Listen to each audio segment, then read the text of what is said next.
This Week in Richmond is made possible in part by Dignity Memorial, caring for our communities with a network of funeral homes and cemeteries in Virginia and throughout North America. More information about Dignity Memorial's providers is online at dignitymemorial.com. The Virginia Chamber of Commerce, the voice of the Virginia business community, working in legislative, regulatory, and political arenas to promote the free enterprise system. Information at vachamber.com. Virginia hospitals and health systems provide jobs. They support our economy and promote public health. Local hospitals are always open to help people with unexpected health needs. Having a stable healthcare network is vital. Virginia hospitals are our lifeline. It's amazing what my students with special needs can accomplish. Their pride is priceless. That's why I teach. Brought to you by the Virginia Education Association, because a good education is good for everybody. Additional support is provided by these sponsors.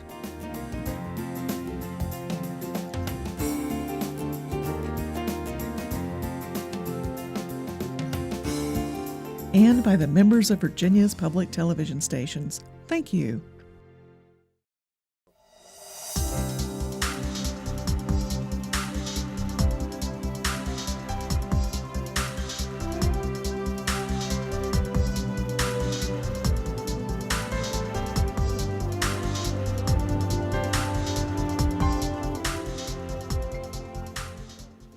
Welcome to This Week in Richmond, and it's a very distinct privilege to talk with an American history professor, Dr. James Watkinson, assistant professor at Virginia Commonwealth University.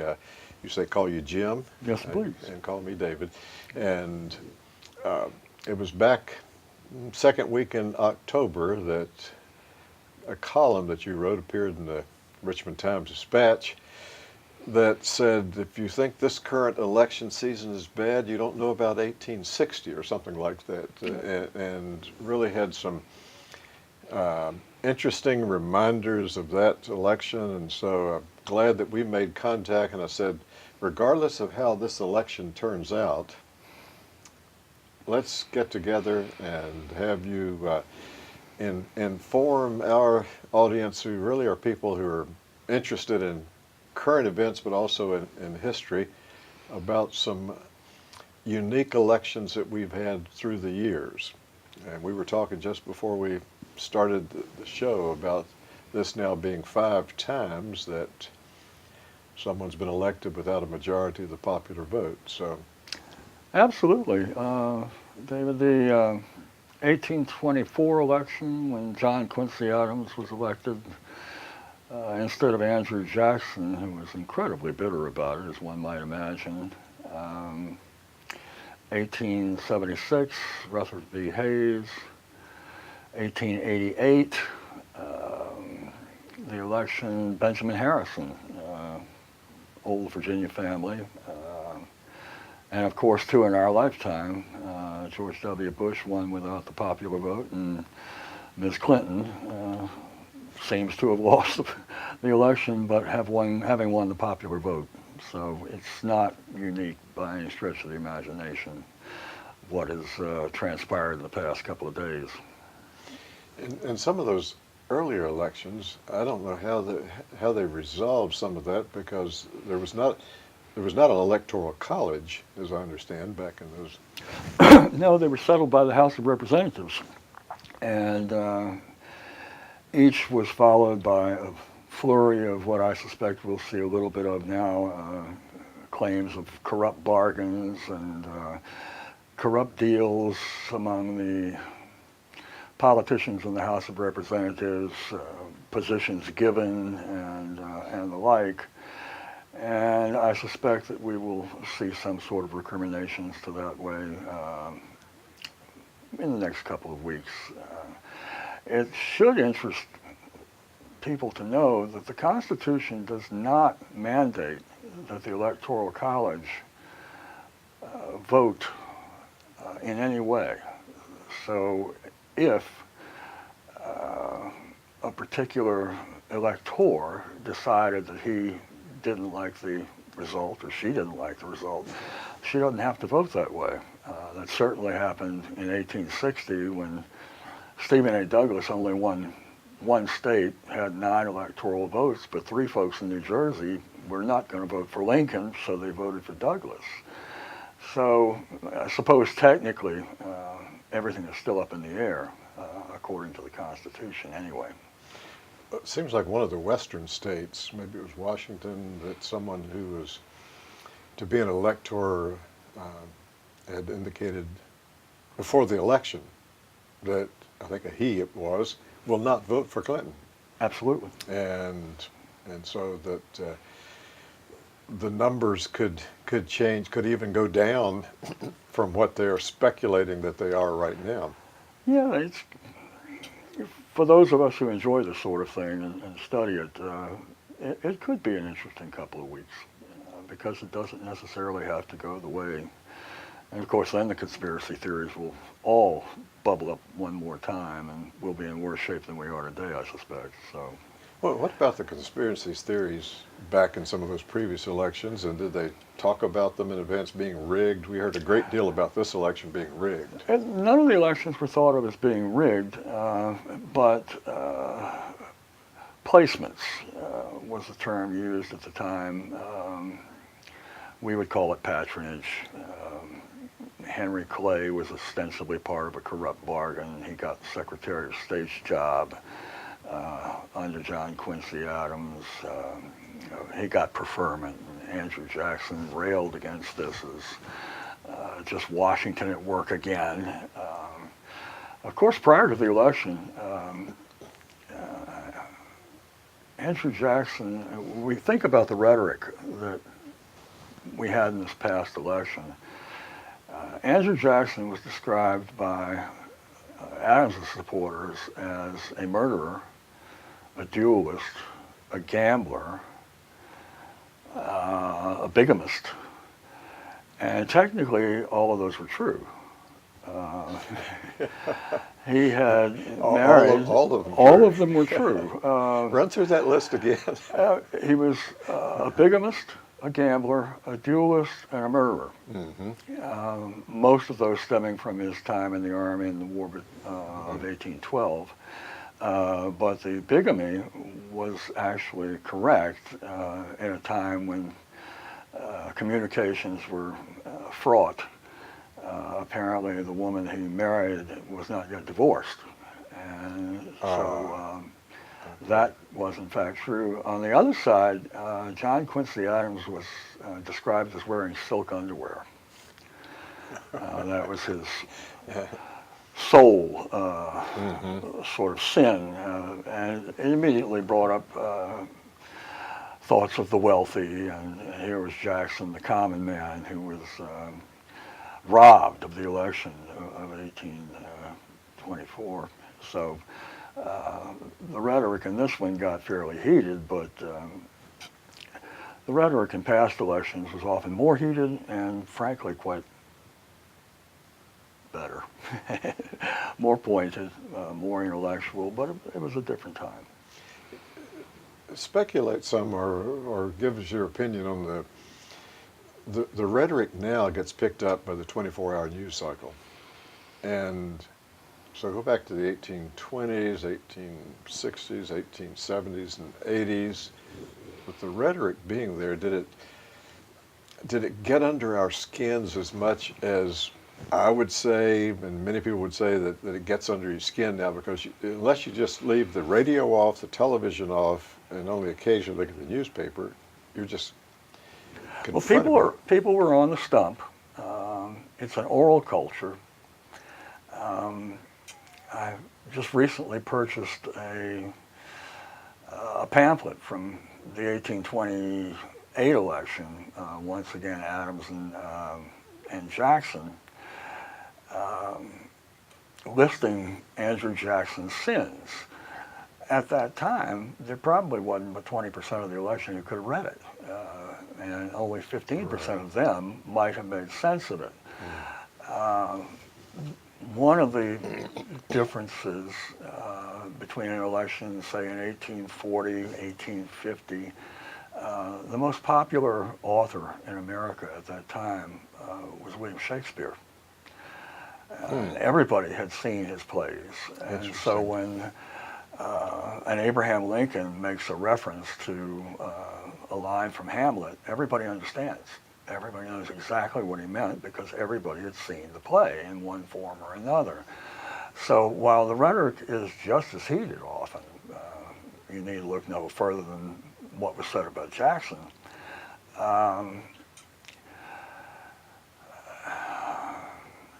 The only place where it might have broken out were occasional affrays, as they were referred to at the courthouse on voting day, because it was voting by voice, which Jefferson objected to, because obviously you were making plain who you were voting for, and if you were not the sturdy, independent yeoman farmer that Jefferson so loved, then someone knew how you voted and could conceivably influence your life from that point forward. If you happen to work in a proto factory, you might lose your job. So there were fights, yes, but the rhetoric, no, it didn't reach the sort of visceral heights affecting the people that it does today with the social media. And I don't think you have to look, if you look at the election of 1960 with Kennedy and Nixon, that was a particularly close and heated election. One vote in each precinct, if it had gone Republican, would have changed the outcome. And I always use that with my students. If you think your vote doesn't count, here's a statistic for you. The rhetoric was heated in that and was handled well by both sides. I just think we've lost a certain sense of decency with which politics, at least in the past century, have been conducted. Before that, decency really didn't figure in the matter much, but as disparate a people and as rural a people as we were, it didn't have quite the effect that it does today. Talk a bit about the 1860 election, because not everyone throughout the Commonwealth has seen your column, although I'll tell you, if they Google it, they'll find it. The Times-Dispatch has it there, but about that 1860, because it was interesting. Well, there were 4 major candidates, and really they were all, with the exception of Lincoln, holding on to the Democratic Party. It just depended upon whether you were a unionist, whether one was a supporter of slavery, whether one was a supporter of the Compromise of 1850. So you had Lincoln, you had Douglas running yet again, Breckinridge, and minor candidates. An old Virginian, Sam Houston, even put himself in the ring as a minor party candidate. So you had 6 people, 4 with a chance of winning, vying for the election. And Lincoln won with, I believe it was 38% of the vote. Douglas's vote was negligible. Breckinridge and Bell both garnered enough to make Lincoln the minority president. He did not come close to a majority of the vote.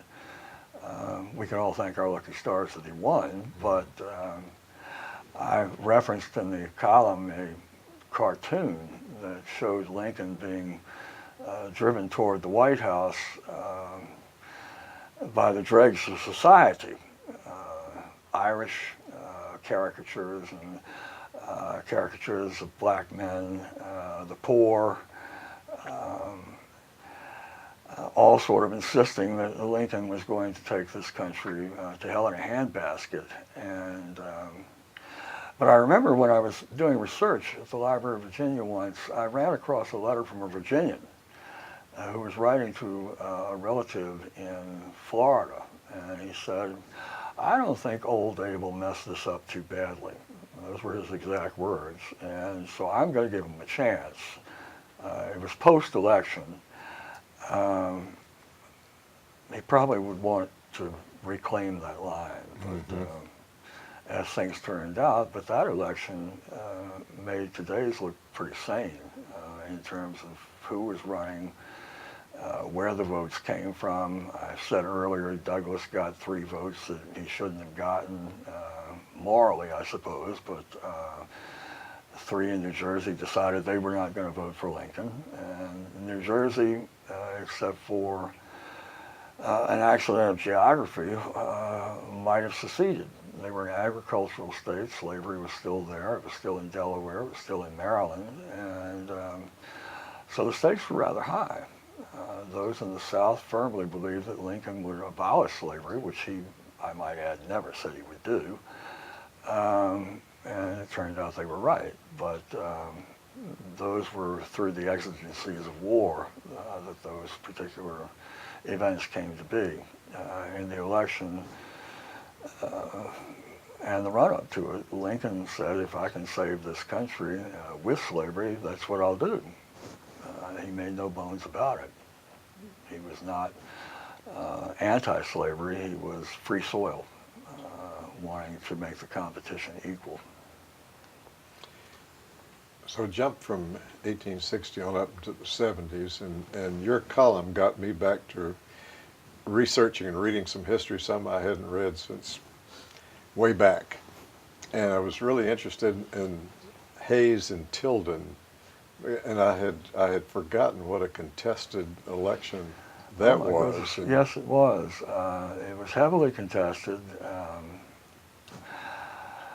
Politicians in the North, and particularly the Republican Party, were having trouble keeping the attention of the American people. We had just been through the Ulysses S. Grant administration, which is generally, by my brethren and sistren, considered the most corrupt in American history. Americans were tired of Reconstruction. And so Rutherford B. Hayes ran. The election went to the House of Representatives. It was so close. It couldn't be decided there. So they appointed a committee, 7 Democrats, 7 Republicans, and ostensibly 1 independent, which, after some deliberation, gave the election to Rutherford B. Hayes. Hayes had made the promise that he would stop military reconstruction and remove the troops from the South. And that was what pushed him through. The American public was tired. They were also in the middle of a depression, which began in 1873 and ran for 5 years, as depressions did then. And you can't win an election really when the economy's bad. We've seen that time after time after time. I would speculate Barack Obama doesn't win in 2008 if the economy is any good. I think that helped him tremendously then. It certainly helped Hayes to get away from Ulysses S. Grant.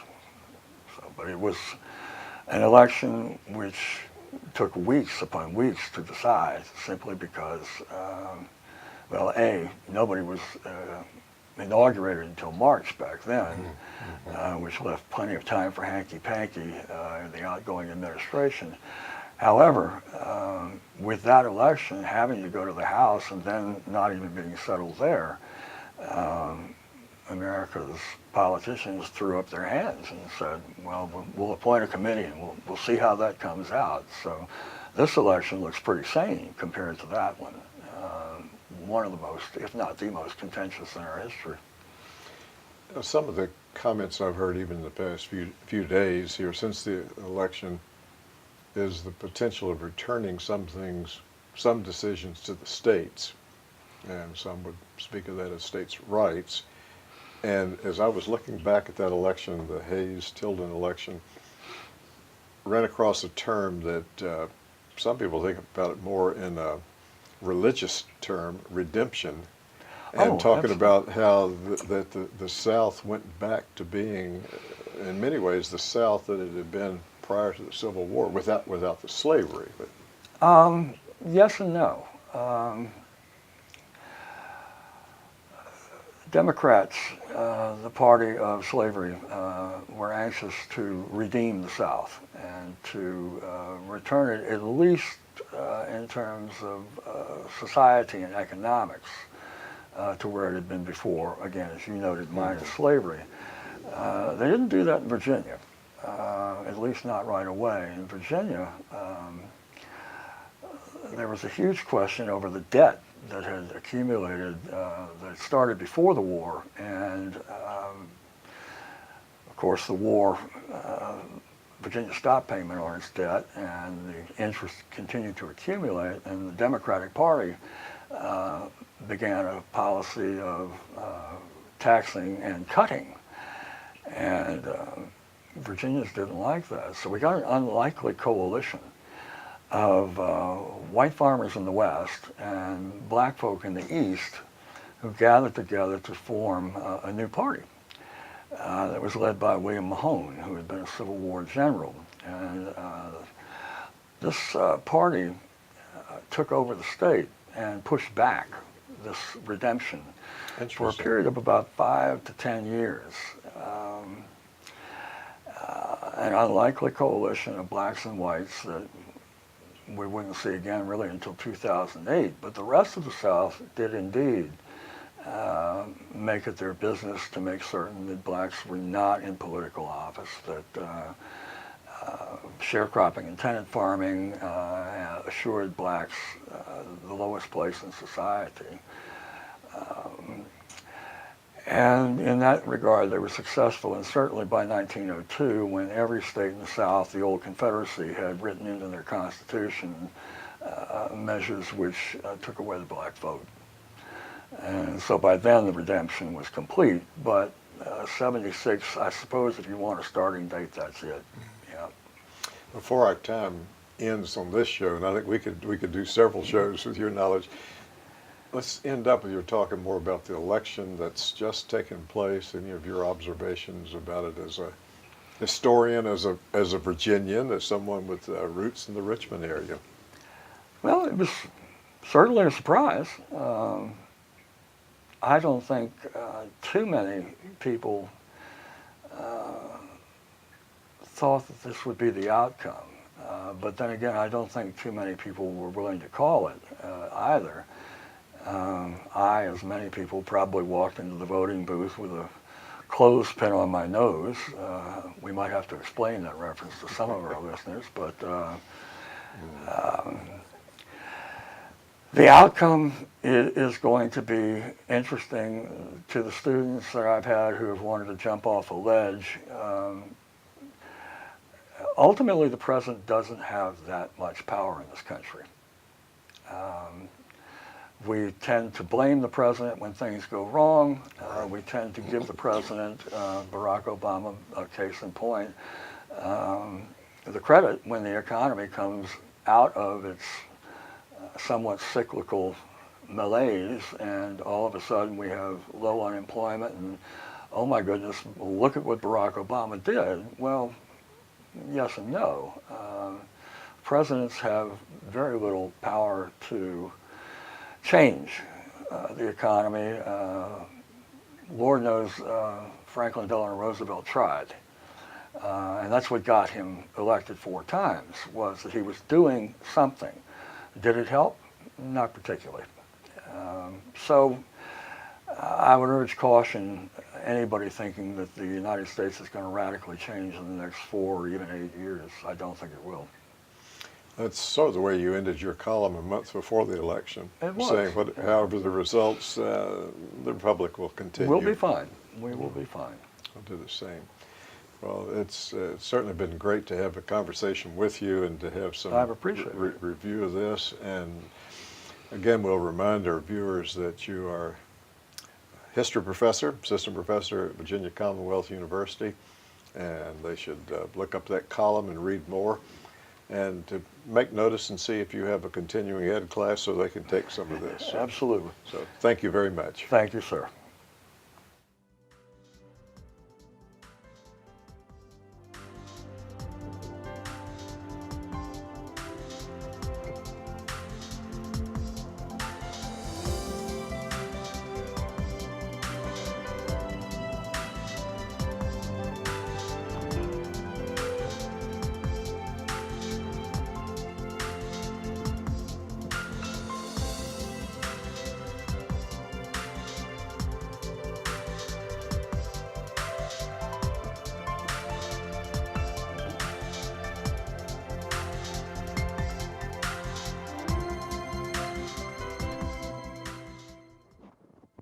This Week in Richmond is made possible in part by Dignity Memorial, caring for our communities with a network of funeral homes and cemeteries in Virginia and throughout North America.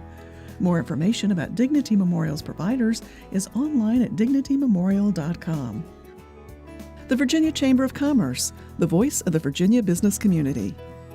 For jobs, the economy, and public health, Virginia Hospitals, our lifeline. The Virginia Education Association, because a good education is good for everybody. Additional support is provided by these sponsors.